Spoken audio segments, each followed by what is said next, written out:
प्रभुरनन्दकुमारो मे स्वामिनी वृषभानुजा कृतार्थोऽहं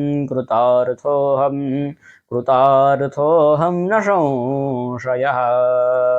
આવો આજે શ્રીમદ ભાગવતના અર્થ જાણવાનો પ્રયત્ન કરીએ, શ્લોક અને અર્થ જાણવાનો પ્રયત્ન કરીએ। ભગવાન વ્યાસ લખે છે, કામ ક્રોધ મહાલોભ તૃષ્ણ વ્યાકુલ ચેતસઃ તેબી તિષ્ઠતિ તપસી તપસ્તારસ્તદો ગતઃ।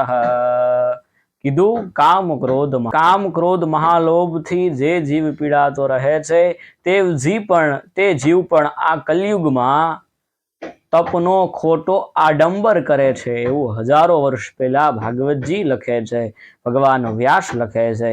એ જ ભાવ સાથે જય હિન્દ, ભારત માતા કી જય, હરિઓમ દત્ત, જય દ્વારકાધીશ। વિડીયો પસંદ આવ્યો હોય લાઈક કરજો, શેર કરજો અને ખાસ કરી ચેનલને સબસ્ક્રાઈબ કરજો। રાધે રાધે, જય